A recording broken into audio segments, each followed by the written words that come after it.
Siya na mismo nag-advise kay Pastor Kibuloy na sana humarap na sa Senate at House hearing to give his side dun sa mga allegation laban sa kanya. Do you think dapat na sundin ni Pastor Kibuloy yung payo sa kanya ng Pangulo?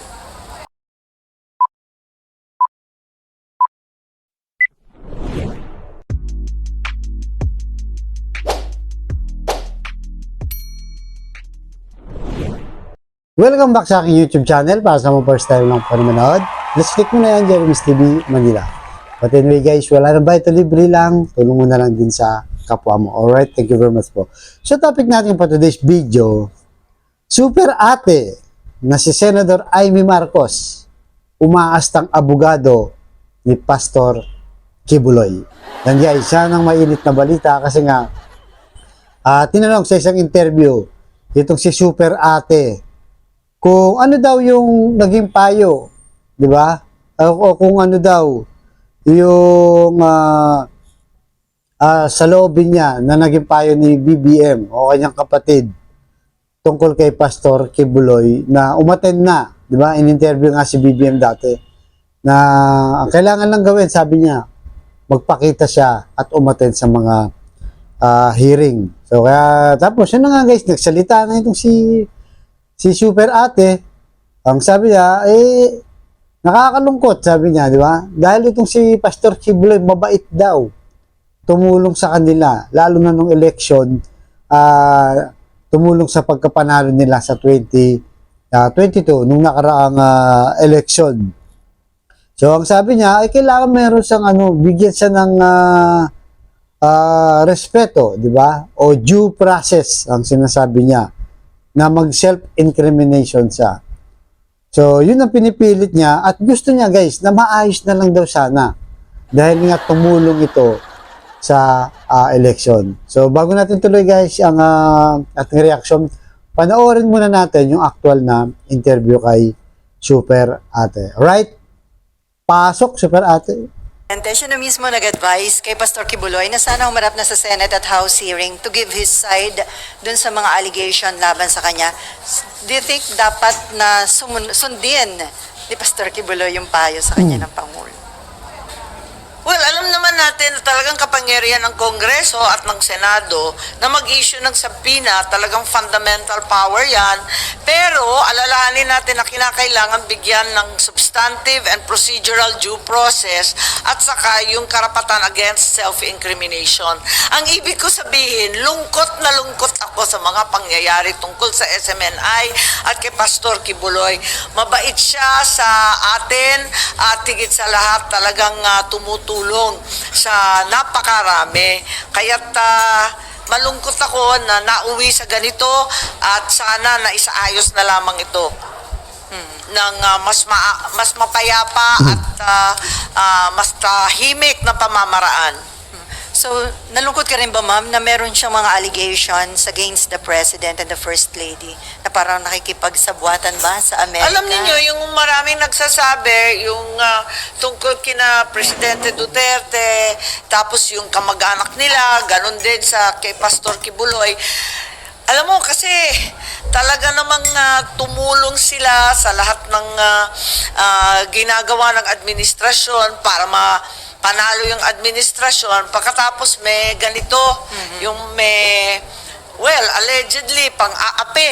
Kaya in a way, naintindihan ko, nalulungkot ako, pero naintindihan ko kung bakit sila nagsasalita ng ganyan.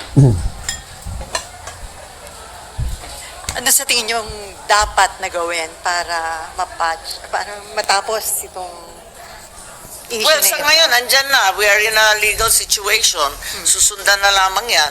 Kasi, ariyan na. Pero, ganun pa man, inaasahan ko na maisaayos yan sa lalong madaling panahon at alalahanin natin ang karapatan ng lahat, including due process and the right against self-incrimination. Tapos yung mga nagsasabi ng extradition, wala namang extradition request, ba't kayo nagmamadali? Labis naman. So yun guys, napanood nyo, di ba? Matindi talaga itong si Super Ate. Talagang umaastang abogado ni Kibuloy. So, ibig niya sabihin guys, parang ang punto niya, wag nang ituloy yung hearing sa Senado.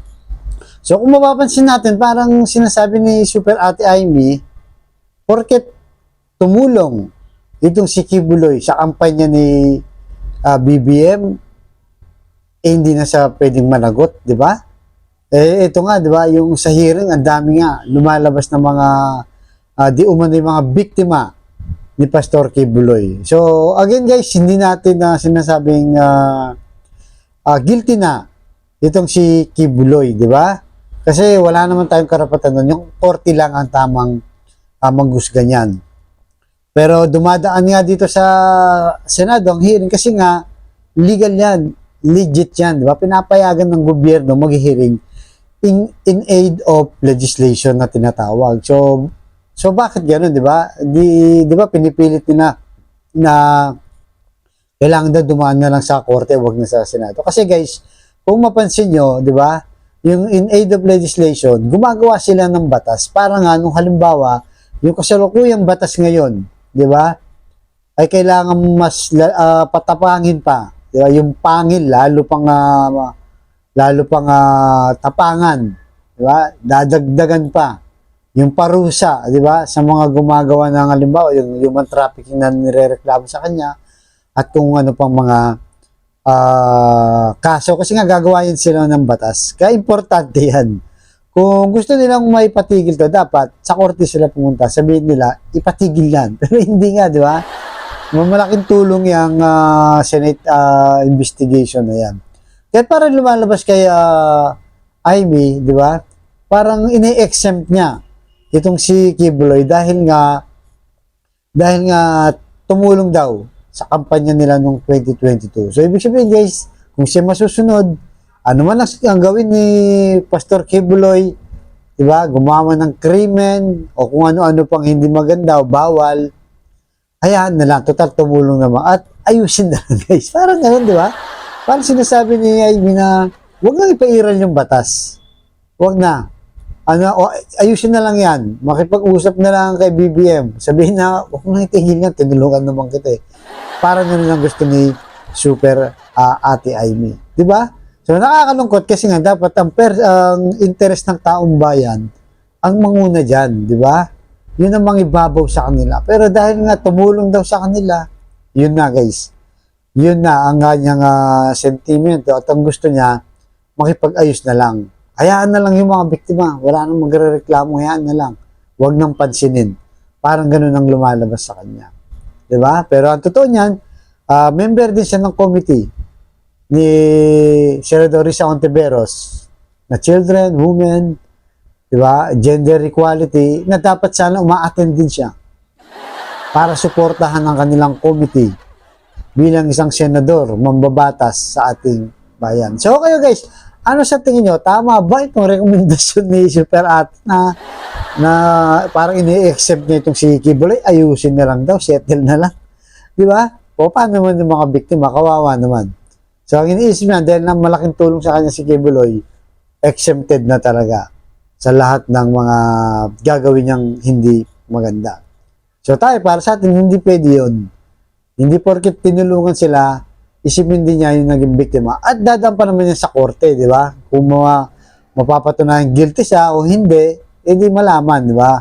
Kaya tama nga yung payo ni BBM. Umattend na lang siya sa hearing para matapos na rin ang lahat. Di ba? Kasi the more na nagtatago siya, hindi maharap, lalong tumatagal, lalo siyang na-expose. Di ba? Alright, so hanggang dito lamang po. Abangan niyo sa susunod yung vlog. Thank you very much.